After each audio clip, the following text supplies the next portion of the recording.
आप लोग जरा अंतर समझना, राष्ट्र और देश क्या होता है। राष्ट्र किसी भूखंड का टुकड़ा नहीं होता, देश भूखंड के टुकड़े को बोलते हैं। लेकिन हमारी जो संस्कृति, जब हमारे भूखंड के टुकड़े पर हमारी संस्कृति खत्म हो गई, हमारा धर्म खत्म हो गया, हमारी रीति रिवाज खत्म हो गई, और उन नालायक लोगों का शासन जब हमारे ऊपर हो गया जो हमारी मान्यताओं को, हमारी संस्कृति को अपने पैरों तले कुचल रहे थे, तो अपनी संस्कृति के लिए, अपने धर्म की रक्षा के लिए वो हमारे नौजवान बलिदान हो गए। तो क्या मैं आपसे पूछना चाहता हूं कि आज आपकी संस्कृति सुरक्षित है? आज आपका देश सुरक्षित है? आज आपका धर्म सुरक्षित है? अरे आज भी भयंकर स्थिति बनी हुई है, और हम केवल भगत सिंह जी के 2 गाने सुन लें और हम समझ यदि हमने शहीदी दिवस मना लिया तो इससे कुछ होने जाने वाला नहीं है। वो चुनौतियां आज भी हमारे सामने ज्यों की त्यों खड़ी हुई हैं। और आज तो अपने भी गद्दार हैं इस देश के अंदर। उस समय तो उन्होंने लड़ाई अंग्रेज लोगों से लड़ी थी, लेकिन आज मैं आपको बताना चाहता हूं कि आपकी लड़ाई 4-4 गद्दार और दुश्मनों से है। आज सतर्क और सावधान होने की आवश्यकता है। चुनौती हमारे सामने कम नहीं है। तो जो मुद्दा उस समय था भगत सिंह जी के सामने, हमारे क्रांतिकारियों के सामने, अपनी संस्कृति को बचाने का, अपने धर्म को बचाने का, वो ज्वलंत समस्या आज भी ज्यों की त्यों खड़ी हुई है। हमारे कुछ विद्वान लोग इन मुद्दों को उठाते रहते हैं, लेकिन मैं देखता हूं कि समाज में कोई ज़्यादा परिवर्तन और चेतना वाली बात नहीं आ रही। और यदि हम लोग इसी प्रकार से सोते रहे तो धीरे धीरे करके हमारे क्रांतिकारी तो जैसे भी इस देश को आज़ाद करा गए, लेकिन याद रखना 1947 में ये देश आज़ाद हुआ था। 1947 में ये देश आज़ाद हुआ, और आज मैं समझता हूं कि लगभग 30-40 साल तक यदि यही स्थिति रही तो फिर हम उसी गर्त में जाने वाले हैं। लोगों का इतना बड़ा षड्यंत्र चल रहा है आपके धर्म को, आपकी संस्कृति को और आपके देश को हथियाने का। इतना बड़ा षड्यंत्र है कि लोग होमवर्क करके बैठे हुए हैं। यहां तक होमवर्क हो चुका है कि ये चौधरी की प्रॉपर्टी तेरे नाम होनी है, इसका ये गाड़ी तेरे नाम होनी है, इसका ये महल जो कोठी बनी हुई है इस पर तेरा कब्जा होगा, इस पर मेरा कब्जा होगा। ये लोगों का होमवर्क हो चुका है। और हैरानी की बात यह है कि हम लोग चद्दर तान करके सोए हुए हैं, हमको कोई भनक नहीं है। दुश्मन ने चारों तरफ आकर के जाल बिछा दिया है, चारों तरफ से जाल बिछा हुआ है। दुनिया में जितने हमारे शत्रु हैं उन सारे के सारे शत्रुओं का केवल एक टारगेट है कि इस हिंदू को कैसे खत्म किया जाए। आप लोगों को ले लो, उन्हीं का पूरे आपको अरबिस्तान से पूरा खत्म कर दिया, चाट गए आपको पूरी तरह से। आप यूरोप को ले लो, यूरोप से पूरी तरह से खत्म कर दिया गया आपको। अब तुम केवल भारत देश में बचे हो, थोड़ी सी संख्या में बचे हो। और मैंने कल भी आपसे निवेदन किया कि भारत देश के जो हालात हैं उसको आप अच्छी तरह से जानते हैं, आप किस स्थिति में जी रहे हैं इसको आप अच्छी तरह से जानते हैं। इस भारत देश के अंदर भी 12 प्रांत ऐसे हैं जहां हिंदू अल्पसंख्यक हो गया, खत्म हो गया और खत्म होता ही चला जा रहा है। तो उन दोनों जो बड़ी जो शक्तियां हैं, इन दोनों का जो वर्तमान समय में फोकस चल रहा है वो केवल और केवल हिंदू पर है। ये लोग आपस में भी टकराएंगे, आपस में लड़ेंगे, लेकिन अभी दोनों की दोनों इन शक्तियों का पूरा की पूरा ध्यान एक जाति विशेष पर है, इस हिंदू जाति पर है। क्रिश्चियन भी इसको चाटे जा रहा है, खत्म करते चला जा रहा है, और मुसलमान भी दनादन न जाने कितने प्रकार के जिहाद ला करके हमको खत्म करने के लिए लगे हुए हैं। कम्युनिस्ट विचारधारा इतनी प्रबल तरीके से वर्तमान समय में बढ़ रही है कि आप अपने हिंदू भाइयों को आपसे अलग कर दिया। उन लोगों ने, जिनको आप दलित बोलते हैं, जिनको आप छोटे तबके के लोग बोलते हैं, वो सारे के सारे आज से आपसे अलग हो चुके हैं। कितना बड़ा षड्यंत्र है, यानी हमको कितना कमजोर कर दिया। और कुछ लोग हम बचे हैं, हमको जातिवाद के ऐसे गंदे कीचड़ में लोगों ने डाल दिया। हम आपस में लड़े जा रहे हैं, मरे जा रहे हैं। अरे लड़ाई हमको दुश्मनों के साथ करनी थी, लेकिन हैरानी की बात है कि उन दुश्मनों की चाल को न समझ करके उन्होंने ऐसा पासा फेंका और हम दोनों हिंदू लोगों को आपस में लड़ा दिया। अभी आप लोगों ने देखा, आपके पानीपत की भी घटना थी, हरियाणा में जगह जगह धरने प्रदर्शन चले। किस बात को लेकर के? एक अपनी ही कौम के लोग, अपने ही हिंदू भाई कह रहे हैं कि महाराणा प्रताप हमारे हैं, राजा मीर भोज हमारे हैं, और दूसरे लोग कहते नहीं तुम्हारी जाति के नहीं थे, हमारी जाति के थे। दोनों क्षत्रिय जाति आपस में लड़ने के लिए तैयार हैं। वो अपनी बुद्धि पर यह जोर नहीं दे रहे अरे महाराणा प्रताप मां भारती के सपूत थे। अगर तुम एक जाति के विशेष के बंधन में उनको रखोगे तो ये महाराणा प्रताप का सम्मान नहीं होगा, उनका अपमान हो जाएगा। वो तो सबके थे, वो पूरी संस्कृति के लिए उन्होंने युद्ध लड़ा। उन्होंने केवल राजपूतों के लिए अकबर से लोहा नहीं लिया, केवल गुर्जर लोगों के लिए वो नहीं लड़े, वो पूरी मानवता के लिए, हिंदू संस्कृति के लिए लड़े थे। तो बताओ, राणा प्रताप पर तो सबका अधिकार होना चाहिए। लेकिन उन नालायक लोगों ने ऐसा हमको पागल बनाया, ऐसा उल्लू बनाया, हमारे इतिहास के साथ बहुत बड़ी छेड़खानी की गई और उसमें उन्होंने लिख दिया कि राणा प्रताप गुर्जर जाति से थे, किसी ने किसके बारे में लिख दिया। अब वो जाति उसको अपना मान रही है, दूसरी जाति कहती नहीं नहीं वो तो हमारे थे। दोनों क्षत्रिय जाति आपस में लड़ने लगी और हमारे समाज को नालायक लोगों ने बांट दिया। तो मैं आपसे निवेदन कर रहा था कि जरा उन विधर्मी लोगों के षड्यंत्र को समझो। एक केवल संगठन धरती पर, मैं बहुत आत्मविश्वास के साथ इस बात को बोलता हूं, इस हिंदू जाति को जगाने का काम केवल एक संगठन कर रहा है। बाकी लोग प्रयास तो करते हैं लेकिन उनको यह नहीं पता कि रोग कहां पर है। रोग जड़ में लगाए लोग पत्तों को सींच रहे हैं। हमारे बहुत सारे हिंदूवादी संगठन हैं, वो भी हिंदुत्व की पताका लेकर के घूमते रहते हैं, लेकिन बात नहीं बन रही उन लोगों पर। आना आपको ऋषि दयानंद के दर्शन के झंडे के नीचे ही पड़ेगा, तब आपकी संस्कृति बचेगी, धर्म बचेगा, नहीं तो बचने वाले नहीं हो। मैं निवेदन आपके बीच में कर रहा था, मैं पूरे देश में भ्रमण कर रहा हूं और देख रहा हूं कि परिदृश्य एकदम बदलता चला जा रहा है। आपको जानकारी होनी चाहिए, इस देश में इस्लाम को बढ़ाने के लिए 4 लाख मदरसे इस देश में काम कर रहे हैं वर्तमान समय में। आप कल्पना करो, अभी मैं दारुल उलूम देवबंद जो एशिया का सबसे बड़ा मदरसा है, आपको हैरानी होनी चाहिए, अगर एशिया का सबसे बड़ा मदरसा अफगानिस्तान में होता, पाकिस्तान में होता, ईरान में होता तो कुछ बात भी समझ में आती थी, लेकिन आपकी छाती पर बना हुआ है, उत्तर प्रदेश के सहारनपुर जिले में बना हुआ है। अब आप सोचो, उस मदरसे के अंदर 6500 विद्यार्थी शिक्षा प्राप्त करता है। वो क्या शिक्षा प्राप्त कर रहे हैं? वो कोई वहां डॉक्टर नहीं बन रहे, इंजीनियर नहीं बन रहे, वो IAS IPS की शिक्षा नहीं ले रहे। उनको केवल वो जुनूनी शिक्षा दी जा रही है, केवल कुरान और हदीस की शिक्षा दी जाती है और उनका एक ही टारगेट है, हिंदुस्तान को दारुल इस्लाम बनाना है। सबका एक ही टारगेट है, इसको लेकर के इतने बड़ा विजन उनके पास में है। बाहर से बच्चे आ रहे हैं और ऐसा एक मदरसा नहीं, ऐसे इस देश में 4 लाख मदरसे चलते हैं। बहुत हैरानी की बात है।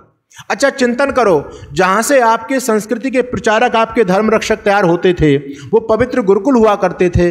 गुरुकुल आपके देश में कितने सारे के सारे गुरुकुल बंद होने के कगार पर पहुंच गए।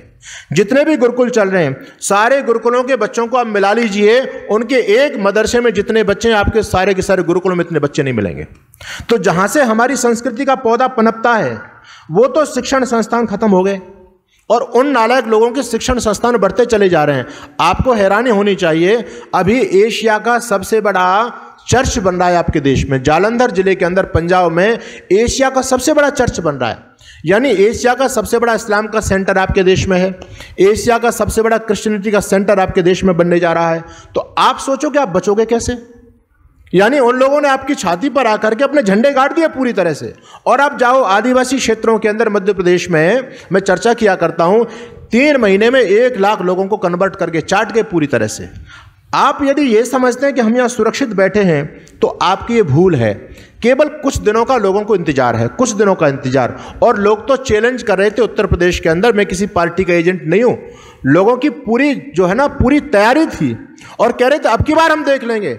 वो मैं तो 30 साल का आपको समय दे रहा हूं, वो तो उत्तर प्रदेश में अभी काम करने वाले थे, लेकिन ईश्वर की कुछ ऐसी व्यवस्था थी, कुछ लोगों की मति पलटी और लोगों ने ठीक समय पर ठीक निर्णय ले दिया, तो कम से कम उनकी योजना कुछ पीछे चली गई है, अभी खत्म नहीं हुई है। उनकी योजना थी 2028 तक की, लेकिन कुछ हमारे राजनीति में अच्छे लोग पहुंच गए, कुछ अच्छे लोग पहुंच गए पूरी तरह से, तो हम भी संतुष्ट नहीं है। हमारे बहुत सारे आदरणीय, मैं कहूँगा तो बुरा मान जाएंगे, लेकिन मैं कहना चाहता हूं कि कुछ शासन कुछ अच्छे लोगों के हाथ में चला गया, इससे उनकी योजना कुछ पीछे सरक गई है, लेकिन खत्म नहीं हुई, इस भ्रम में मत रहना आप। कितने सारे जिहाद आपको खत्म करने के लिए चल रहे हैं। कोरोना के समय में आप लोगों ने उनकी मानसिकता देख ली। मैं कहना चाहता हूं, बहुत से लोग नारे लगाते हैं, बहुत से हम पर आरोप लगाते हैं कि जी ये तो घृणा द्वेष फैलाते हैं समाज के अंदर, लेकिन आप भाईचारा का जो राप अलाप रहे हो ना, वो सारा भाईचारा आप लोगों ने देख लिया। कोई आपको थूक करके खिला रहा था, कोई आपको पेशाब पिला रहा था। कितनी गंदी मानसिकता इन लोगों की है। महात्मा गांधी जिसको राष्ट्रपिता कहा जाता है, उसका बेटा जिसका नाम था हीरालाल गांधी, जब वो व्यक्ति मुसलमान बन गया, आप लोगों ने शायद नहीं पता होगा, लेकिन जो आर्य समाज से अधिक टच में है उन लोगों को जानकारी होगी। जब हीरालाल गांधी मुसलमान बन गया तो हीरालाल गांधी की अपनी एक बेटी थी जिसकी उम्र लिखते हैं 7 से 9 साल तक की।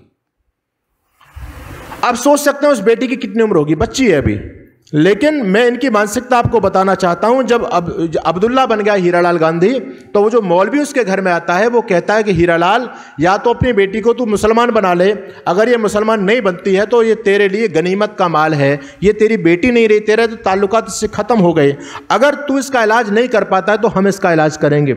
उस व्यक्ति को इन लोगों ने इतना बरगलाया, इतना बरगलाया, और वो वास्तव में पशु तो बन ही जाता है। मैं तो एक बात कहा करता हूँ कि कोई भी मुसलमान कोई भला नहीं होता, और जो भला होता है वो मुसलमान रह नहीं सकता। अभी आप लोगों ने हमारे वसीम रिजवी जी को देखा है ना, अच्छे व्यक्ति थे, राष्ट्रवादी व्यक्ति थे, छोड़ करके आ गए। एक उधर कनाडा के अंदर एक एक्टर है, फिल्म बनाते हैं, उन्होंने छोड़ दिया। उस व्यक्ति ने ऐसा उसको जो है ब्रेन वॉश किया हीरालाल गांधी का, कि उसने अपनी बेटी की इज्जत के साथ खिलवाड़ कर दिया, अपनी बेटी के साथ दुष्कर्म किया उसने। ये तो स्पष्ट इतिहास में लिखा हुआ है, लेकिन लोगों को नहीं पता। मैं आपको केवल एक झलकी दिखा रहा हूं कि किस प्रकार की मानसिकता इस देश में पनप रही है। इसलिए आज संभलने की आवश्यकता है। यदि ये दरिंदे इस धरती पर बढ़ गए, हालांकि बढ़ तो वो दनादन रहे, क्योंकि हम लोग सोए हुए हैं, हम केवल अपने स्वार्थ में जीते हैं। आप एक बच्चा पैदा करते हो, वो 17 बच्चा पैदा करते हैं। अच्छा एक बात बताओ, आप एक बच्चा पैदा करके उसको डॉक्टर इंजीनियर बनाना चाहते हैं, क्या वो अपने बच्चों को डॉक्टर इंजीनियर बनाने का स्वप्न नहीं लेकर के चलते होंगे? हर एक माता पिता चाहता है कि मेरा बच्चा सक्सेस बने, जीवन में ऊंचा पहुंचे, लेकिन फिर भी वो अपने दीन और इस्लाम के लिए, अपने धर्म के लिए अपने बच्चों के जीवन को दांव पर लगा रहे हैं। ये कितनी बड़ी रिस्क वो लोग ले रहे हैं। मैं आप बताता हूं मैं लोगों को, प्राय के मेरे एक मित्र हैं, प्रोफेसर हैं, और उनके पास एक मुसलमान महिला आई, उसके दोनों बेटों ने संस्कृत ले ली, लेकिन संस्कृत वो जानते नहीं थे। ट्यूशन के लिए उनके पास में आई, शास्त्री जी ने समय दे दिया कि ये समय मेरा 5 से 6 बजे तक का 1 घंटा खाली है, मैं आपको ये समय दे सकता हूँ। उस मुसलमान लेडी ने पूरी फीस तय की और कहा कि शास्त्री जी 1 घंटे के लिए मेरे दोनों बच्चे आपसे ट्यूशन पढ़ने आएंगे। ठीक है, बच्चे आने लगे, लेकिन बच्चे किसी दिन लेट आते हैं, किसी दिन समय पर आते हैं, किसी दिन 20, किसी दिन 25 मिनट, किसी दिन आधा घंटे भी लेट हो जाते हैं। शास्त्री जी को चिंता हुई कि क्या बात है, ये लड़के लेट क्यों आते हैं, कहीं बीच में गड़बड़ तो नहीं करते, ये घर से पढ़ने के लिए आ रहे हो, बीच में मटरगश्ती करते हो। शास्त्री जी ने उस मुसलमान महिला के पास फ़ोन लगाया और कहा, बहन जी आपको पता है कि आपके बच्चे लेट पहुंचते हैं मेरे पास ट्यूशन पढ़ने के लिए? वो मुसलमान महिला कहती है, हाँ शास्त्री जी पता है। शास्त्री जी ने कहा, कमाल की बात है, आप कैसी माँ हैं आपको पता है कि आपके बच्चे लेट आ रहे हैं, आप मुझे फीस भी पूरी दे रही हैं, और फिर भी आप बच्चों को समय पर नहीं भेज रही। तो वो मुसलमान महिला कहती है, शास्त्री जी मेरे सामने समस्या ये है, आपके पास कोई दूसरा समय नहीं था, केवल ये 1 घंटा खाली था, तो मैं व्यवस्थित ये समय मुझको आपको लेना था, आपका लेना था। शास्त्री जी ने कहा, जरा ये तो बताओ कि आपके बच्चे इस समय कहाँ व्यस्त होते हैं, ऐसा कौन सा अर्जेंट काम उन पर आ जाता है? तो मुसलमान महिला कहती है, शास्त्री जी 4 से लेकर के 5 बजे तक का समय मेरे बच्चों का मदरसे में जाने का है, वो तालीम की शिक्षा लेने के लिए जाते हैं। अब मौलवी साहब किसी समय ठीक समय पर क्लास छोड़ देते हैं, कभी लेट भी कर देते हैं, लेकिन जैसे ही वहाँ से क्लास छूटती है मेरे बच्चे सीधे आपके पास में आते हैं, कहीं दूसरी जगह नहीं जाते। तो आप उनको पूरा पढ़ाइए, चाहे 10 मिनट के लिए पढ़ाइए, चाहे 15 मिनट के लिए पढ़ाइए, आप फीस की चिंता मत करो, फीस आपको पूरी मिलेगी। मैं आपसे पूछना चाहता हूँ, क्या ये समर्पण आप अपने बच्चों के लिए कर सकते हो? हमारे यहाँ तो सत्संग में भीड़ नहीं है, हमारे यहाँ कोई बच्चों को सत्संग में लाना मुनासिब नहीं समझता। हम समझते हैं सत्संग में बच्चों का क्या काम है। अरे हम चल रहे हैं ना, बच्चे आपके सारे के सारे घर में टीवी देख रहे होंगे, कोई मोबाइल पर चिपका पड़ा हुआ होगा। ऐसा नहीं है कि बच्चे 24 घंटे पढ़ रहे हों, इस भ्रम में मत रहो आप लोग। तो बच्चों के पास समय है, लेकिन हम अपने बच्चों को इस शाखा से नहीं जोड़ना चाहते, इस संस्था से नहीं जोड़ना चाहते। तो मैं निवेदन आपके बीच में कर रहा था कि उन लोगों का देखो त्याग कितना बड़ा है, वो अपने बच्चों के कैरियर को भी दांव पर लगा देते हैं। हम इतने स्वार्थी हैं कि केवल 1 बच्चे तक हम सीमित हैं। मेरी बात को बहुत गंभीरता से लेना। बहुत से लोग मेरे पर आरोप लगाते हैं कि स्वामी जी आप कैसी बात करते हो मंच से, लेकिन हकीकत है ये। अगर आपकी ये स्थिति रही तो धीरे धीरे आपके सारे के सारे संबंध खत्म होने वाले हैं। दूसरा बच्चा तो जब होता है जब पहला लड़का नहीं होता, ये स्थिति चल रही है। अरे आप किस भ्रम में सो रहे हो? आपका एक बेटा है, आप प्रॉपर्टी तो पता नहीं कितने गुना ज़्यादा बढ़ा रहे हो और अपनी संख्या बिल्कुल नहीं बढ़ा रहे हो, तो क्या आपकी प्रॉपर्टी सुरक्षित रह सकती है? चिंतन करो। मैं जयपुर के अंदर एक कार्यक्रम में था, आरएसएस का बहुत बड़ा कार्यक्रम, उसमें एक डॉक्टर साहब को सम्मानित किया गया, उन्होंने करोड़ों रुपए का डोनेशन दिया। कार्यक्रम के बाद जब मेरी मुलाकात उनसे हुई तो मैंने कहा, डॉक्टर साहब आपने तो बहुत बड़ा त्याग किया है, इतना बड़ा आपने दान दे दिया। डॉक्टर साहब कहते हैं नहीं नहीं स्वामी जी, मैं कोई दानी नहीं हूँ, मैं तो बहुत स्वार्थी व्यक्ति हूँ, मैं तो बहुत ही जो है ना चालाक आदमी हूँ। चालाक शब्द उन्होंने प्रयोग किया। मैंने कहा कैसे, मैं समझ नहीं पाया। कहते हैं कि मैंने वही काम किया जो भामाशाह ने किया। दुनिया के लोग भामाशाह को बहुत बड़ा दानी कहते हैं, बहुत बड़ा दानी कहते हैं, लेकिन वो कहने लगे कि नहीं स्वामी जी, भामाशाह बहुत बुद्धिमान व्यक्ति थे। भामाशाह ने वक्त की आहट को समझ लिया, समय को समझ लिया, और जो कुछ संपत्ति उनके पास थी सारी की सारी संपत्ति राणा प्रताप के चरणों में समर्पित कर दी। अगर भामाशाह राणा को वो संपत्ति नहीं सौंपते तो बताओ क्या भामाशाह के पास वो संपत्ति सुरक्षित रह सकती थी? वो संपत्ति तो जानी थी, वो अकबर के हाथ लगनी थी। तो भामाशाह ने समय पर कितना अच्छा निर्णय लिया कि मेरी संस्कृति भी बच गई, मेरा धर्म भी बच गया, और इतिहास में भी भामाशाह का नाम अमर हो गया। तो वो व्यक्ति कहते हैं स्वामी जी, मैंने यही निर्णय लिया। कहते हैं मैं डॉक्टर हूँ, मेरी पत्नी भी डॉक्टर है, मेरा एक बेटा है वो भी डॉक्टर है, और मेरी पुत्र वधू भी डॉक्टर है। 4 डॉक्टर हैं हम। परिवार में 4 प्राणी है, चारों की चारों डॉक्टर। और वो कहता है मेरे पास दंपति इलाज कराने के लिए आता। वो उसकी पत्नी कंसीव नहीं कर पा रही थी, गर्भ नहीं ठहर पा रहा था उसका, उम्र उनकी काफ़ी हो गई थी। मैंने लगभग 7-8 महीने तक इलाज किया, और जब मुझे सफलता नहीं मिली तो मैंने उनको सॉरी बोला। अब जब सॉरी बोला तो वो लोग बड़े हताश और निराश हुए। मैंने इत्तेफाक से उनसे पूछ लिया क्या इससे पहले कोई बच्चा नहीं हुआ था? वो कहते हैं जी बच्चा तो हमारे पास 9 है। जब उस व्यक्ति ने कहा कि बच्चा तो हमारे पास 9 है, तो डॉक्टर साहब कहते हैं मुझे हंसी आ गई और मुझे गुस्सा भी आया। मैंने कहा भले आदमी अपनी शक्ल देख, तुम्हारी क्या शक्ल है, तुम्हारे पास प्रॉपर्टी कितनी है, कितने मकान तेरे पास में हैं, कितने प्लॉट तेरे पास में हैं, कितनी खेतीबाड़ी तेरे पास में है। कहता डॉक्टर साहब खेतीबाड़ी तो कुछ नहीं है। बोले मकान क्या है? बोले 2 कमरे हैं। बोले 2 कमरे तेरे पास में, 9 तेरे पास में बच्चे, इन बच्चों को कहाँ रखेगा? इनका जीवन कैसे गुजर बसर होगा? वो व्यक्ति, मेवात का क्षेत्र है, मेवात में ये बहुत ऐसे उससे रहते हैं दबदबे से, पुलिस भी जाने से घबराती है इनकी कॉलोनी में। वो व्यक्ति डरा नहीं, उसने डॉक्टर साहब के मुंह पर तपाक से बोल दिया कि डॉक्टर साहब ये चिंता हमको करने की आवश्यकता नहीं है। ये जो आपकी कोठी खड़ी है ना 4 मंजिल की, कुछ दिन तक आप इसमें रह रहे हैं, हमारे जो बच्चे हैं सब आपकी कोठी में रहने वाले हैं। जिस लंबी सी गाड़ी में चल करके आप आते हो, और किस दिन इस गाड़ी में चलो, कुछ दिन की बात है, जिस दिन हमारे लोग हो जाएंगे। और वो कहता है डॉक्टर साहब आप लोग तो पता नहीं कहाँ जी रहे हो, आप एक बच्चा पैदा करते हो और एक बच्चे को डीएम बनाने की सोचते हो। हम 17 बच्चा पैदा करते हैं, हम सीधा की सीधा अपना पीएम बनाएंगे, क्योंकि हमारी आबादी ज़्यादा होगी तो देश में वोट बैंक की राजनीति चलती है, जिसकी ज़्यादा संख्या उसका नेता बनेगा। जिस दिन देश पर हमारा नेता होगा उस दिन डीएम भी तुम्हारे बच्चे नहीं बनेंगे, हमारे बच्चे बनेंगे। आज तुम जिनको पंचर लगाना वाले बोलते हो ना, पन्नी चुगने वाले, ठेले पर केले बेचने वाले, यही लोग देश की सत्ता को संभालेंगे। उस व्यक्ति ने डॉक्टर साहब के सामने तपाक से जब ये उत्तर दिया, डॉक्टर साहब की आंखें खुल गईं और उन्होंने निर्णय ले दिया कि अब मुझको नौकरी नहीं करनी। अपनी नौकरी से त्यागपत्र दिया, अपनी एक कोठी को बेच दिया और वो समाज जागरण के काम में लग गए। में एक नया शब्द चला था जो 2008 में, लव जिहाद। तो हम लोग समझते नहीं थे लव जिहाद क्या चीज़ है, और जब हम जैसे लोग नहीं समझते तो सामान्य व्यक्ति क्या समझेगा। लेकिन आप लोगों को पता है कि अब लव जिहाद इतना पॉपुलर हो गया, इतना पॉपुलर हो गया, हजारों लड़कियां लव जिहाद के नाम से मुसलमान बन जाती हैं और वो जो है ना उनका वहाँ दुरुपयोग किया जाता है। तो इस प्रकार के कितने सारे जिहाद इस धरती पर चल रहे हैं। फूड जिहाद इस देश में बहुत अच्छी तरह से चल रहा है। ध्यान रखना, आप 2 रुपये के सस्ते के चक्कर में अपनी ज़िंदगी से खिलवाड़ मत कर बैठना। हम लोग क्या कर रहे हैं, हम मतलब 2 रुपये बचा रहे हैं, अपने भविष्य की संपत्ति को हम दांव पर लगा रहे हैं 2 रुपये के चक्कर में।